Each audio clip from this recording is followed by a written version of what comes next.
Hey guys, my name is Kendrick and welcome to ENFP Mail. Today I get to interview Hanna.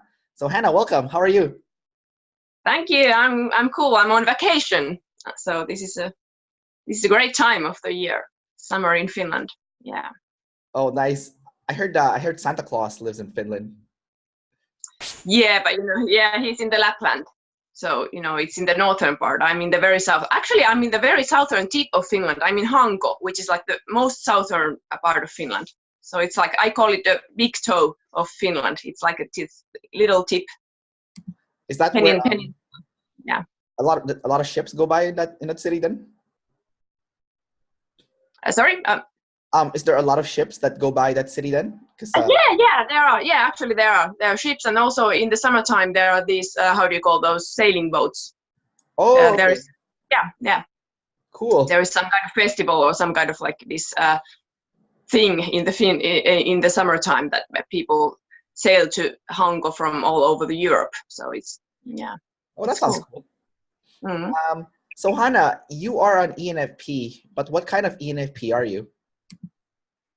Well, in OP terms, I am double masculine, so MM, NEFI. Yeah, NEFI. So I'm the sort of like the classical ENFP in that sense. Yes. But then I'm sleep. No, sorry, I'm consume, sleep, blast, and I'm missing play. So so I'm the more introverted ENFP, so to say. And do you agree with that you're missing play? Yes, I do. I do have that's well, like Dave and Shan said, for an ENFP, missing play is not that drastic. It's not that bad because I lead with NE anyway. So it's like I have this NE kind of energy and stuff going on. So it's not it's never wholly missing. I think I think if you're an ENFP and missing like blast or something, then it's more like drastic. But for me, I don't think play. I think it's one of the easiest thing in my type to misplay because it's like it's not that bad. So do you like to conserve your energy then as a result of missing play? Yes, and I guess that's why I didn't type myself as an ENFP before OP typing. Interestingly though, my husband and my mother and my brother, when I asked them to take tests like on my behalf, they always got ENFP for me, and Oh, they okay. always saw me. Yeah, they always saw me as an extrovert, but I always thought that no, I'm way too like introverted. I'm not that like bubbly or how do you say? Well, this is an anecdote. Yeah, this is anecdotal, but I didn't feel like I could be an EP temperament. Yeah. Because and I actually typed as INFP for the longest time, and I was typed as INFP by this Mike Boudria from NF Geeks also. Oh, When I nice. took and I thought INFP is maybe the best match, like, but then I also thought that I have something different than in INFPs, because Yeah. I do have this, how do you say, I don't know how to describe it, but I don't fit IP temperament either. Yeah. So it was weird, but then it was interesting that Dave especially said that I'm the most introverted type of ENFP, so it makes sense. So that he thought that I was really close with the INFP, actually, with the INFP typing before. So But you still felt like you were a double decider. That's why there's no way you could have been like an INFP, because you kind of see both the point of view of self-interest, right? yeah, well, that was actually tricky. I thought I'm a single decider when I tried to type myself, Yeah. because I do sometimes feel those issues of self and tribe, quite strongly. But that was something that Dave and Shan both saw me as. They both said that I seem very balanced with self and tribe, and also that I seem to freak out about about these single observer things, Yeah. especially like missing information. That's a huge thing for me. Missing information is like one of the worst things I can, I freak out about that. That's true. So in that sense, it does fit better to be an ENFP than INFP. So I guess your your parents and family members were correct, and so were you, in the sense that when you said that you were introverted, and when they said that you are an ENFP, you Yeah, are an yeah. ENFP. You're the most introverted ENFP. That is so. Yeah, that's it's Yeah. and yeah, and it's funny if some people in the Facebook groups were like counting the percentages, how much you use certain functions or animals. Yeah. And for me, my most used function is FI, if I count like Yeah. certain percentages. Yeah, and then I of course have this horrible double activated masculine SI that is like creeping into my life all the time. Yeah. Yeah. So So what's that like? How does a double masculine, double activated masculine SI, how does that manifest in your life? I think it's more, it's not so much as these huge tidal waves like they talk about with those people who have those types who have like these more like who don't have these double activated demons. I have a double activated demon, so I have it more present in my life in a way. So I'm more aware of my this like my bad SI. So I think it's mostly that I tend to pay attention to these SI kind of things. I admire SI heavy people who are good at using SI. And I actually, now when I changed my career into nursing, I was in the academia before. Now when I'm in nursing, that's a very SI heavy field, so I'm surrounded with lots of SI saviors, people of those, and I at the same time I admire them, and I'm a bit maybe intimidated by them at some amount, because I feel that that's like my weak point. My weakness is this SI, yet I try to get better in a way, or I try to deal with those things constantly. But it's a struggle, it's a struggle, and that's why I feel that it's present in my life more than, for instance, TE. TE is not that. I know I have masculine TE, so it's probably something. I have been typed as TE lead many times in many systems. I have been seen as like ENTJ, and I even type when I take the official MBTI, I always get ENTJ. So it's something that I think it's this masculine TE. It's easy to spot in me. People usually see it, especially when I start to blast. When I'm talking and explaining some things that are important to me, or in general explaining things, then my masculinity comes out. But it's not that I'm more okay with my TE than my SI, I think, because it's a smaller function. But you said before that you have issues with self and tribe. So does that still mean that your biggest problem in life is tribe problems? Like the tribe is trying to, make you do things you don't want to do. I actually typed myself as TENE before. My last guest as my type was TENE. Yeah. And I think the bigger issue than tribe is my identity. So I have thought that I have trouble. For instance, I have been into these typologies for many years, and I never feel like content in self-typing or getting these types. I have been typed by different people and stuff like that. So, but I have never felt like confident in my typing, and I have always felt that I have several like these voices in my head, not like in a crazy way, but like I feel I have this, this, Yeah. or maybe, but I have these like different roles and these different Hannas in a way that I don't know which one is the most prominent, which one is the like leading, and what is my like savior or demon in OP language. What would be my savior? What would be my demon? So even in my typing video, I talked about like this anxiety about not knowing myself. But I think, and I thought that's why I thought that FI is my demon, because I'm so unsure of myself, and I have this constant need to like find myself. But actually, I think it's more or what Dave and Shan thought is maybe how they saw it is that it's my feminine FI more than like a demon FI. I see. So you're not confident in your identity. You always feel like it's changing constantly, and that Yeah. you almost need someone to tell you what they see that you're doing. Otherwise, you're not. Yeah.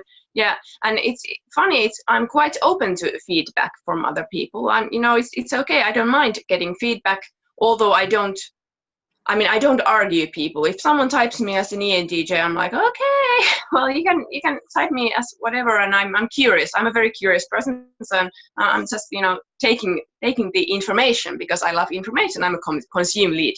I love information, so it's like I think the information thing is more important to me than actually the identity. So, but what I'm doing is actually this being consume lead with NE and FI. So I'm gathering abstract information for myself that fits perfectly. It's what I do, and both of my NE and FI being feminine functions, of course they make me like I'm quite open to information about myself. Well, so that explains it, I think.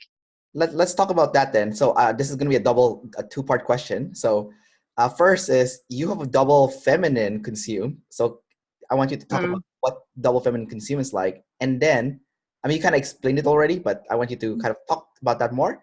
And I want you to go to the other end and talk about your double masculine blast. Okay. Okay. So let's start with the double feminine consume first. Well, that double feminine consume, that was something that I was kind of blind to myself because I didn't see it as that strong. I didn't see it as my savior state because I thought it sounds so weak, which is of course it's a horrible interpretation of it, but it sounded but because it's movable, it's like as I said, in general, I think NE is one of the most like open-minded, functions in a way that it's because that's the natural state for especially the NEFI to just gather all the information. I'm open to information. I don't necessarily like filter the information at first. I just gather it. So it's sort of like constantly on. But then I think I cannot talk about this without referring to my double masculine blast because the thing is that quite fast when I get this information with this NE and then I use it for FI. But when I start to talk about these interests, when I start to blast about those, it's very, I can be quite even aggressive with, and it can scare myself and I can scare other people also by how like it's domineering and quite, I can sound very scary, and people are sometimes like, why are you like, and I tend to emphasize things like we're like, even it's as if I don't believe that people would get me if I don't exaggerate a little bit, So I think it's that masculine TE stuff that's coming out then when I'm blasting. My girlfriend also has masculine blast, like double masculine blast, but my girlfriend's also ENFP, but she has blast last, so it comes out as like it's just horrible when it comes out. It can be quite scary. I think the best way to explain it is like it comes out as offensive, like it's not like just like people with people with savior blasts, when they're blasting, even if it's double masculine, it's like there's it feels kind of natural, like Gary Vaynerchuk has is double masculine, and when he's blasting, it feels like natural for him. But like, for you, your blast, even though it's double masculine, but it's still a demon, right? So it comes kind of offensive or aggressive, like you said. It feels like I'm not totally like controlling it. I cannot control how I express myself in my demons, and unfortunately, it's my blast, which is something that we use to express ourselves. So too bad. But I'm very aware of it nowadays, especially as a nurse. I have to be aware of how I express myself, So I try to be, but in any way, it comes out too loud sometimes. My coworkers, my colleagues, they often joke about me being the engineer nurse, because that's when I start to rationalize things, like we have to do it this and this, and because, and I always find explanations from like a research or in these evidence-based practices, and I love to systemize things, and that happens especially when I have to deal with these SI heavy things, which I feel a bit insecure about. Then I start to organize things. It is a demon state. It's when I feel that I need to outer control to manage those difficult things for myself. Whereas when I see these SI savior nurses, there are lots of SI savior nurses. They don't stress about those things. They just do those things very naturally, and I'm like, wow, I don't have that. Yeah. So let's talk about SI then. So ENFP, people who are double deciders, Dave and Shan said, have problems with fear. Now the fear varies on the different types of double decider. So in our case, our fear is coming from SI, which is control from the physical world. So like being told what to do, or someone trying to control you, losing your freedom, like those kind of things kind of like make ENFPs freak out. So so let's talk about that. So talk about the time, maybe share a story when you freaked out when someone's trying to control you, and like what happened, how did you feel? How did you react, Well, in general, I really hate to be like micromanaged. It's something I really don't enjoy. And I think I have to think about some special case, but in general, I think I have never been working in the same place for a very long time. And part of that is, it's because I start to feel a little bit uneasy when I'm stuck, when I'm thinking about the future and I'm seeing myself in the same place. And then I start to feel like, this like struggle in my throat. It's when I feel I have to commit to something for a longer time, and especially when I'm working as an employee, so that I have like a boss, and I have there's an employer that wants me to do something, and I'm like obliged to do certain things. I don't quite like it. But what happened actually at my work a while back was there was some rumors, because I'm a temporary worker. I'm not. I don't have this. How do you call it? Permanent position. But there has been a lot of rumors, like who of us temporaries who's how do you call it? Who will continue working there and who will not? And I totally freaked out about that, because I thought people are talking about my future. My co-workers are talking about my future. I'm probably even talking with my, I don't know, maybe my boss or whatever. So I was thinking someone else is taking control of my future. It was like a huge trigger to me. I sort of like they were, and most of all, I didn't know about that they were talking. I only knew about when one of my colleagues told me, and I was like, oh Jesus, that that's a really bad thing. And someone would might interpret that as a tribe problem, but it was not a tribe problem. It was an information freak out, that someone was talking about my issues, like my life decisions, And so I freaked out. I went to my boss. And said, what's happening here? I'm hearing rumors that we are somehow like ranked here as temps, and I was really quite anxious when I went to her. But it was good that I went, because then it's sort of like there was no secrets about that stuff, so it was good. So but I did, but I think I overreacted to that. That's my point. I overreacted to those, because it's quite normal if you think about workplaces. It's quite normal that people are talking about other people's working conditions, or not like these work situations. It's normal, but I just don't like it when my stuff is discussed. Okay, well, you just proved there in just what you just said that you're a double decider, but yeah, that's true. You just like you kind of like had like a small tidal wave there, but then you went double decider mode right after. So yeah. But so you we're freaking out about the missing information. So when you got the clarity from your boss, then you felt like okay, afterwards. Yeah, I felt relieved. I admit I felt a little embarrassed. I told her that I feel embarrassed because this sounds so stupid. This is so stupid that I come here and ask, but when I perfectly know that that's not happening, there is no talent show going on. We don't have to prove our talents there. But I was just anxious, so it was embarrassing actually. Yeah, but I could say that to her. She's a very nice person, my boss. So I told her that I feel embarrassed, but I also feel relieved that I could say these things because it bothered me. So. Oh, that's good that you spoke up about it. I think that's the power of having blast, not last, because like you actually speak up about it. I've met people who have blast last, and when there's a problem, they don't even talk about it. Yeah, right, yeah. So, yeah, that's true. I don't have a problem talking. I'm very. It's very easy for me to talk about because I feel so stressed if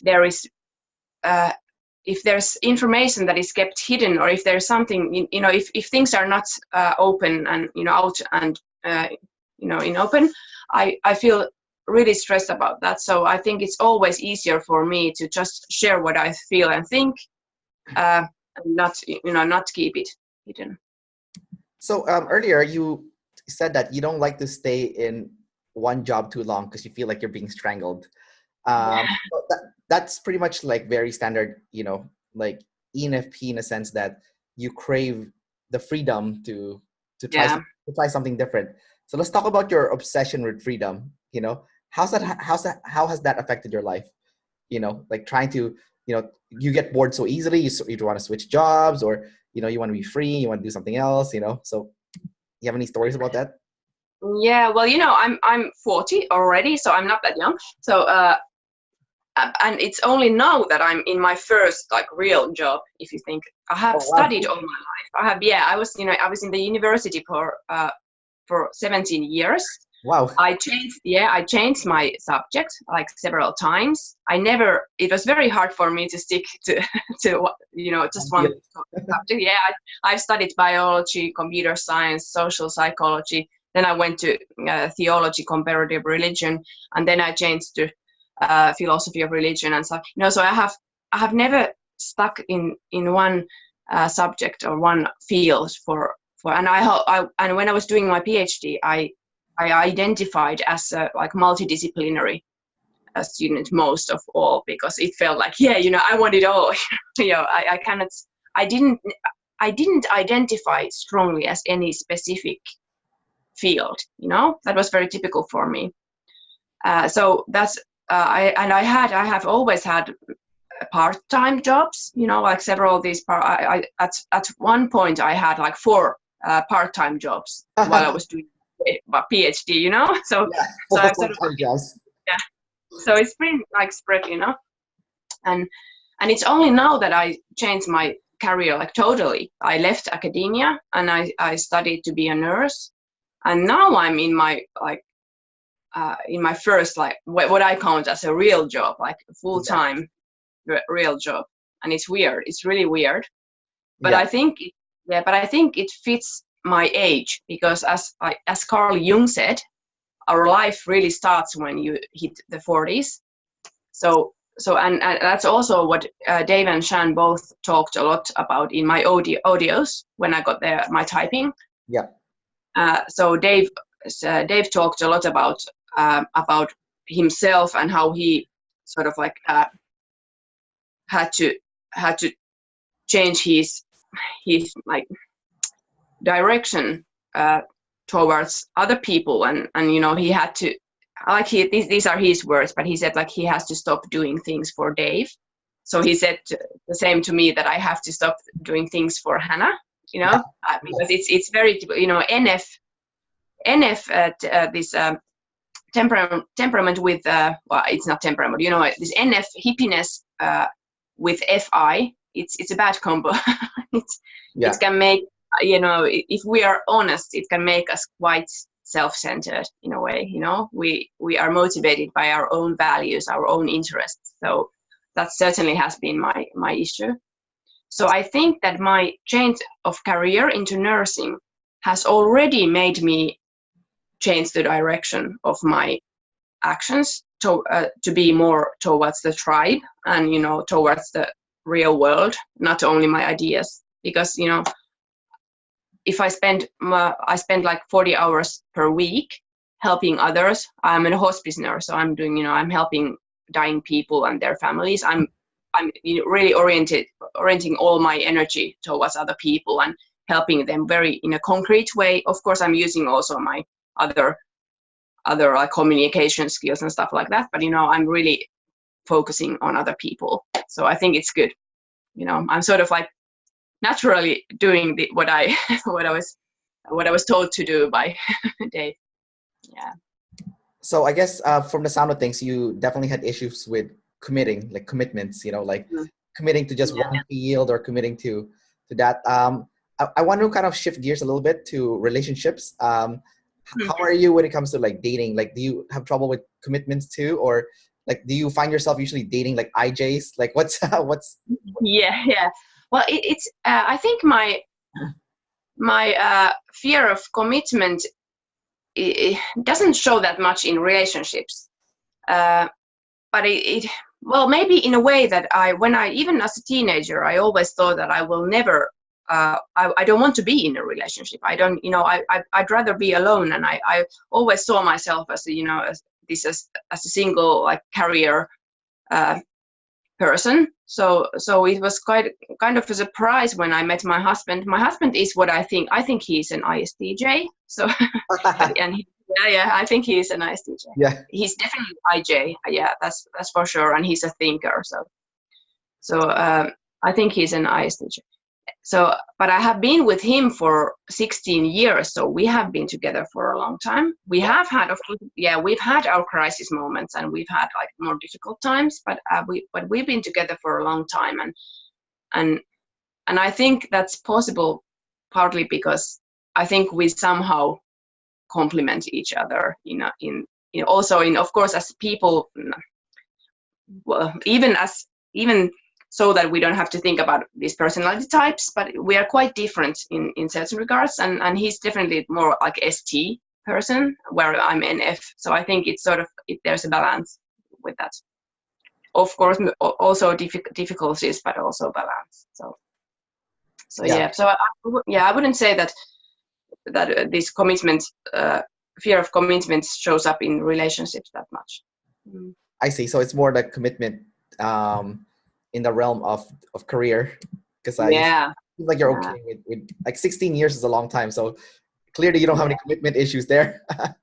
I think it's also because, you know, I was just today thinking about this demon SI, because I have always felt very uneasy about physicality, you know, like this having this physical body, and you know, and I used to date other people before my husband, and I hated those, you know, those beginning periods of any relationship. I think it was horrible. It was stressful. I think it's also that I misplay. You know, I don't have this energy I really get so exhausted, you know, spending lots of energy with other people. It's something I don't enjoy at all.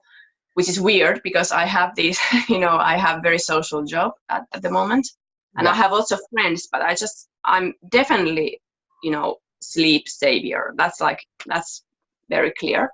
So I think it's much more comfortable for me to be in a long-term relationship than it would be to change relationship all the time. It would be horrible, like really horrible. And is your husband double feminine? He could be. Oh, well, maybe he, I think if he is SINE, then I think he might be a masculine sensory, actually. I think he might be, so he might be MF. Okay. Maybe. Yeah. So because not sure of course, but he's not like me with TE. I think he's feminine TE and masculine FI. Yeah. So Dave and Shannon talk about like people who are double masculine. They're very kinesthetic and also auditory. So does that mean you're very good with sounds and music, and you're also good with like maybe when you're mad you slam on the table, or you uh, Yeah.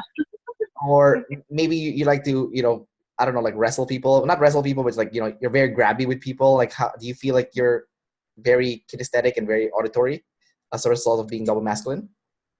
Well, that was something I actually I questioned a little bit, because I do not feel I'm a kinesthetic person. Yeah. Although at work I have noticed that I tend to touch people more. It's one of my ways to like comfort people is to touch them. So maybe that's part of it.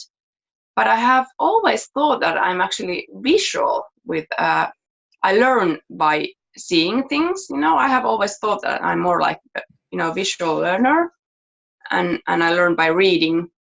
But maybe it's more about the consume thing. I don't know. But on the other hand, I do I have two kids, so with my kids I have also been quite physical. I have been very like physical with showing comfort and stuff. And maybe, yeah, I don't know. It might be that I don't understand those modalities, or how do you call those these kinesthetic audio things. But what comes to audio, I was, when I was a child, I was musical. I played violin for 10 years when I was a child, and I was quite into music as a kid. Not anymore, but when I was younger. So maybe there's something to it. Okay, so from the sound of it, clearly your TE is definitely masculine. But your SI, do you think your SI is masculine, or do you think it's quite possible that it's feminine? What do you think? Yeah, if I had to, yeah, I was 99% sure that I have masculine TE. Yeah, that was when I was typing myself. I thought that if I don't get TE and FI, and if I don't get masculine TE, then I don't believe this whole thing. But SI is trickier. I don't know. It might be that I have never quite understood what masculine NE would look like. Do you have an example? Do you know what is masculine NE like?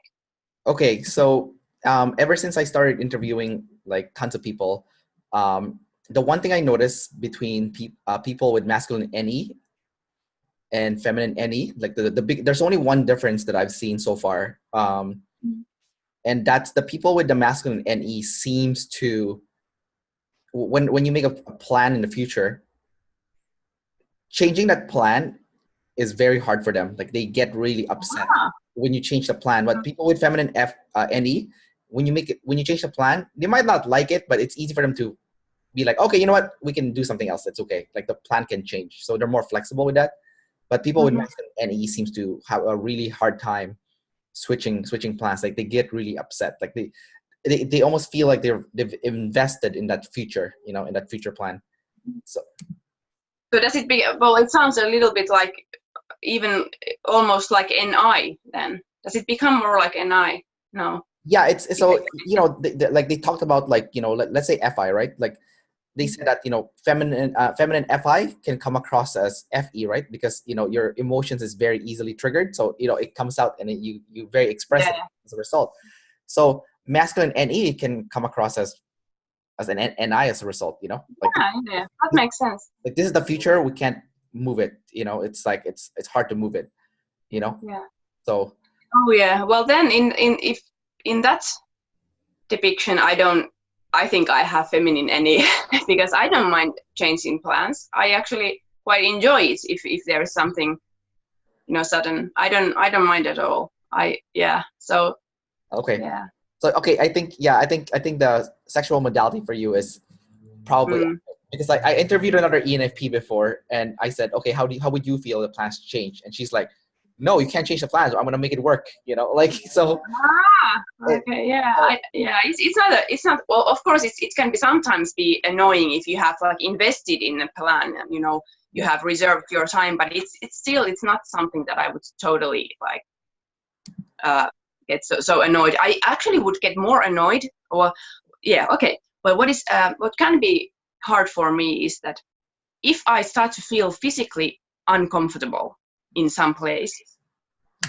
And I think that might be this masculine SI, maybe. I don't know if how they define SI, but usually if SI is seen in other systems, I mean, it's seen as feeling your own, being very aware of your own body and physical sensations also, at least in some systems.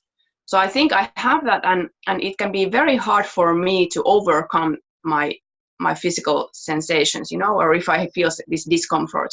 So sometimes, even as a child, I had some situations where, for instance, if we were camping, I was in some kind of summer camp, and there was we were also I hate to be in the nature. I hate camping. I really don't like it. It's so horrible. I don't understand why people do that. It's uncomfortable. It's like, oh no, not my thing. So the starting point was that I don't like it, but then there was this thunderstorm, so it started to become like really bad. It was wet, and I was scared of thunder and stuff like that. So I think that I was a child back then, like 12 years old or something. So then I said that I cannot be here. I want to go back to this main like house, this where we were like staying over most of the time. And so then a few of us from the tent, we left. So like majority of the kids, they stayed in the tent, but maybe 2 or 3 of us left. So later, next day, they were of course like teasing us that we were like wussies for not, staying there. But I was like, I don't care. It was horrible, it felt horrible, and I was comfortable at the house, so I don't care. So that's what I mean, that I can sometimes be so like, how do you say, consumed in these physical uncomfortable feelings that I really cannot like how do you say, compromise for the tribe. I really cannot then. So that's I don't know if it's masculine SI, or maybe if it's just having this self above tribe, but that's what happens. I can 100% relate to what you just said about like. Really? Oh, that's cool. I have masculine SI, right? So like I don't want to go camping because I don't want to feel uncomfortable, in like the damn tent, and like the insects are like biting you and stuff. Like yeah, it's horrible. yeah, I know. So when you were saying that, I was laughing because I was like, oh my god, I hate that stuff so much. Like one of the things now, like when I go traveling now, that I make sure I read very carefully is like, sometimes accommodations are called eco lodges, and eco lodges means like your accommodation is partly outdoors. So like if you're using the toilet, it's out and open, or if you're showering, it's out and open, or like even when you're going to bed, it's in the open. Like insects can get in and like bite you and stuff. And then like, I'm like, nope, I'll rather pay more money than to stay in a damn eco lodge. Like I'm not gonna like I like. So if that's masculine, yeah, that's me. I'm just saying, I like nature and I like to go hiking and stuff, but like I'm not gonna sleep in nature. Like I want to sleep in a bed, So yes, I 100% completely understand where you're coming from. So because you were talking about like your physical body, I want to go to a follow-up question with that then. So I work in the fitness industry, and I have a very good self-awareness with like my body. Like I know, if my lower back hurts, it's because of this, or if something hurts, like I just know when, like, what I'm feeling in my body all the time. Do you feel the same way? Like, do you feel like you're always aware of how your body feels? Like, if you're stressed out, you feel like your shoulders getting tight here, like, do you feel? Okay. Yeah, I think I have, I might even be a bit overly sensitive to my own like these bodily sensations, because I have migraine. So my migraine is something that also already makes me neurologically a little bit like oversensitive. Yeah. So I'm very aware of I know when I'm having these like pre or these symptoms. When I get these, I start yawning, and then I'm a bit irritated. I get these great cravings for certain things. Yeah. And I just recognize those very, very well. Also, hormonal cycle. I'm very aware of when where I am in my cycle, and and I feel, I'm very aware of if I'm hurting somewhere. So I think I have very low. Unfortunately, I have very low pain threshold. Okay. I feel pain easily. Although I can manage because I have this migraine, so I can manage with the pain. I can put up with it, but I still have like very low threshold. So yeah, I think I'm aware, but I think the problem for me about the physical thing is that I feel that sometimes my preference for feeling comfortable overrides my willingness to sacrifice this so that it can be very difficult for me to like stick to, for instance, to an exercise routine, because I hate sweating and I hate feeling like out of breath. So Yeah. it's a bit difficult to do those to exercise when you don't like the discomfort of those of the actual exercising. So and that's something I really need to work on to have more like perseverance with these uncomfortable bodily sensations. Okay, so I think it's funny that you were talking about migraines because I get migraines all the time too. So I'm wondering if I'm wondering if that's like a masculine SI thing now, because I was like, oh, I get migraines all the time. I hate it so much. I know That's this. interesting.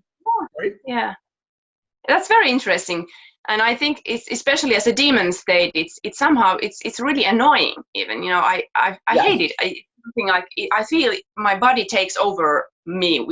And sometimes I can cry because I get migraines quite often, like several times per month. yeah, So I can sometimes cry to my husband that I can't even read when I'm in a migraine. I just yeah. can't do anything, and it's like I cannot consume. I have migraine. So it's really annoying. Yeah. Well, it's funny that you. Well, I guess our reaction's a little bit different because you have feminine FI, right? So that's why you're crying because of the migraine. But for me, because I have masculine FI, so I get really mad when I have a migraine. I'm like, oh, what the hell? I have a migraine. Like I want to do something, but I can't because I have this freaking Yeah, migraine. yeah, And I have sleep last too, right? So like yeah. I don't want to Oh rest. yeah, it's harder for you. Yeah. Yeah, like I don't want to rest, but I know I have to. So I'm like mad. Like okay, I have to rest now because I have a migraine, right? So now I want to lead this next question towards sleep then, because you have sleep savior and you said that you don't like to have an exercise routine. I mean, it makes sense to me because you have savior sleep, right? So maybe you don't want to expend energy too, because like Mm-hmm. exercising requires a lot of energy expenditure. Um, Yeah. I know people who might be an introverted ENFP, but they have play in their top 3 stack. So exercise for them is awesome, but because you have it Mm-hmm. last, like you avoid it, like avoid it completely, right? So that's very very fascinating. What else do you do with that with your with sleep savior? Like, are you always like, can you talk about what kind of stuff do you do? As a result of having sleep as a savior, or what do you not do? I guess is a better question. um, I always say, even before any of these typings, I have always said that my main goal in life is to find like peace, and for me, but it's it's just, of course, peace is just a concept, so it can mean different things for different people. But Yeah, for me, this means that I have this perfect, like outer external peace, so that I can be in quiet by myself, consume what I want, and just be by myself. I'm very greedy about my own time. And because my life can sometimes be busy because of, just life, life happens. I have a family and I have full-time job, so I don't have that much time, especially when my kids were younger. Now they are 11 and 13, so they are a bit bigger, so I don't have to take care of them all the time. So now I have more of my own time, and I'm so, I enjoy it so much. And I don't even care. I don't like to have any plans for my own time. I just need to know that now, Hanna, today you have a day off. You don't have to do anything. And then, I feel like, I don't have any schedule. I don't have to meet anyone.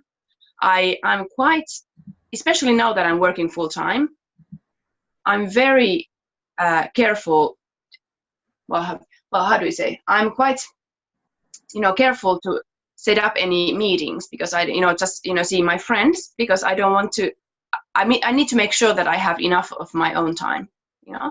So I think I meet people too rarely. I think I should meet them more often for my own health and for the health of my friendships. But I'm just so greedy about my own time.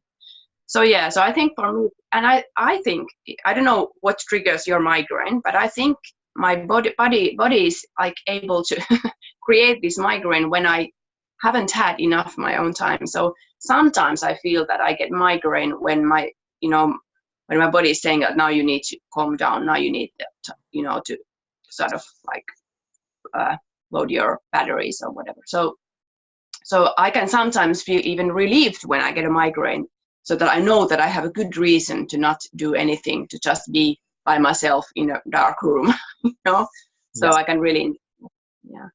Ironically enough, the reason I get migraine is probably the same reason as you. It's the tribe. The tribe causes me more. Mm. I like I do Yeah. have lead play, so I do like spending time with people, but I also love spending time with myself. And I get to the point where I'm like you, like I really fight for that like alone time, just like being alone and consuming stuff. That sounds like super awesome. That sounds like a perfect day to me. Mm. Like the whole day you don't do Yeah. anything but just consume stuff. That sounds like, Yeah. Oh, yeah, it's, that sounds like heaven, right? So, yeah, it is. but It really is. yeah, but like I guess the difference between us is the play and the sleep, where like I do have Mm. so I'm excited to see my friends, and then like for me, Mm. like if I'm planning my week, for example, like I would like to have one day where I see all my friends and have one day where I don't see anybody. It's just me. Yeah. Right. Yeah, I get that. I also can sometimes. Yeah, I actually do that also. That I can plan like several dates for one day, and then Yeah, I know that next day I have nothing. Yeah, I can yeah, do that. yeah, yeah. I guess that's an ENFP thing then. But so Yeah. I want to talk to you about you being tribal of self. So what was it like when you were younger? Because it must have been stronger when you were younger. Because you're like you said, you're 40 now, and you're more balanced now as a result of getting beaten up by life, right? But like, but when you were younger, what were you like as a self above tribe kind of person? Like, did you get any tidal waves as a result of that? Like people get upset at you for being so selfish, or like what? Yeah. Yeah. One thing why I thought that I would be a TE lead, and especially masculine TE lead, was that even as a child and as a teenager, my friends would often accuse me of, you're so difficult, you're so stubborn, and you're not flexible with, certain things. For Yeah. instance, if my friends wanted to do something and I was like, no, I don't want to do that. And I was quite expressive about that. Yeah. And I was, and several like friends from totally different surroundings, like friends that didn't even know each other, would say to me that, why are you always so so difficult? Yeah. And I think that's partly about the self above tribe thing, that I don't always, even though like as an ENFP, I don't always compromise my own values. And I remember, when I was a child, well, in my like preteen age, and I remember certain occasions when my friends were one occasion, for instance, when my friends were trying smoking for the first time. Someone had stolen cigarettes from their family, from their parents, and then I remember we were standing on a like, and this, how do you say this, a cycle, like together, A and circle. everyone else, they in a circle, and everyone else was like tasting the cigarette, and I said, no, I don't want to, and I was very, and I was standing there, I didn't leave that, like, I just didn't want to take, and I didn't do it because I didn't want to do it. So, I could be like that. I could resist the tribe. It was not difficult for me to resist the tribe.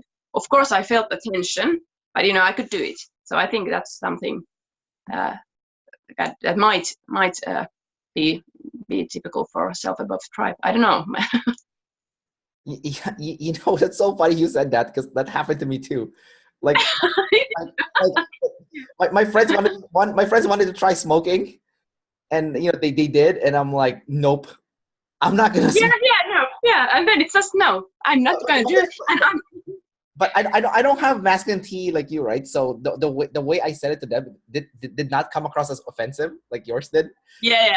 For me, I might have been, more like yeah. forward, yeah. Because I do have savior play, and I do have feminine Yeah. T. So the way I approach it when they were trying to get into smokes, like, oh, sorry Yeah. guys, it's not really for me. It's Yeah. really bad for you. It's also really expensive. So I really don't want to get into it. So it's very soft. So but I it did happen to me too. So I thought that's kind of funny. Yeah, it is funny. Yeah. Yeah. And Yeah. I think and there were certain other similar occasions where I just didn't want to do it, but I didn't leave the tribe. I just I stayed there, but I just kept my like sort of my boundaries in certain sense. Yeah. So yeah. Yeah.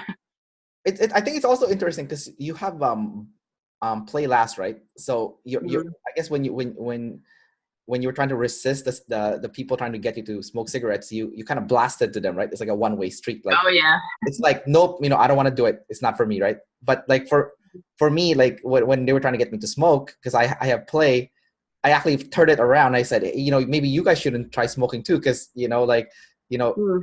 if you get addicted to it, it's gonna cost you a lot of money to smoke a lot, and you're gonna get lung cancer. Like, I don't want to see you get lung Yeah. cancer. Exactly. Some of them did not try the smoking because I said that, right? Because I used to play, right? So I just think it's fascinating that like having like just a little one difference in animal can make Yeah. a big Oh yeah. yeah. Uh, Yeah. so Hannah, we're gonna wrap up the interview pretty soon. I have two last questions for you. My first question to you is, a lot of ENFPs out there, or EPs in general, they struggle with control. But because you have double activated SI, you know it better than most ENFPs do, or at least most EPs.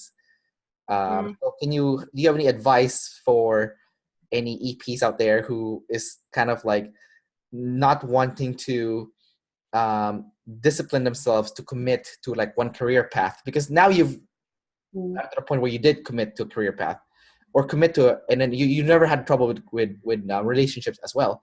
So I know a lot of ENFPs have trouble with committing to either relationship or career or both, right? So what kind of advice can you give to ENFPs out I, mm, I guess for me, one of the realizations was that if I don't create my own method of controlling, my life, someone else will control it, or the what happens in my life will control, how do you say it? Sort of that I'm out of control in there? some Yes. way, because we cannot live without any control. No one can live without any control. So I'd rather be the person who creates the control in my life. I don't want to give that power to other people that much. So that's why I wanted, for example, with my career change, why I changed my career. There were several reasons, but one of the reasons was that it's very difficult to get funding for research in Finland. I think in other places too, but it's a very stressful career to always be. You are so dependent on getting funding, and you have to apply for funding all the time, and you're totally dependent on other people to write you these, how do you call those, not recommendations, but how do you call those people who are writing those, Like like, testimonials or yeah, something like that. Yeah. So you recommendations? need those. Yeah. So you need other people. So you have to give a lot of control to other people. So that's why I decided I want to have another profession that has a very good employment situation, so that I have freedom to choose where I want to work more than in the academia. So I created. It's definitely more structured job. It has a lot more organizing in it, but I have the power to control how I do it. That's why that was a big reason for me. I got like more financially secure with this career change, and that to be more financially secure gives me a lot of freedom in other ways. So I had to sort of like change my how I saw this freedom versus control aspects. So what is really freedom and what is really control? So I swapped my thinking with that. Gotcha. And my last question to you is in regards to SI again. They It turns out that people with SI feel like their belongings are their belongings. Like, stuff is very like you're very possessive with your stuff. Like, you get really mad if people don't return your stuff, or they damage your stuff, or like, we all have, like, I'll give you a weird example for me, and then I want you to talk about that yourself, and also I want you to talk about your friends or family member that has SE instead, where they don't care about stuff. They maybe they disrespect your stuff, So I'll give you an example. I'll give you two examples from me, and then I want you to talk about it. Okay. So for me, I have this weird obsession with floors. So when people come to my apartment, I don't want people to step on my floor, so they have to leave their shoes on the mat. If they, even if like a little bit of the shoe touched the floor, I get so upset. You know, I'm like, hey, get off the floor, right? Because like, you know, it's so weird. Like even outside, like even like when I'm stepping on the floor outside, like if I see like a, you know, let's say there's like a rain and there's like some puddles, I will go around the puddle, or I don't want to step on any spot that even has any soil. Like I can only step on clean pavement or clean floors. You know. Now my sister, one of my sister is an INFJ, and she has feminine SE, and she has absolutely no respect for other people's belongings.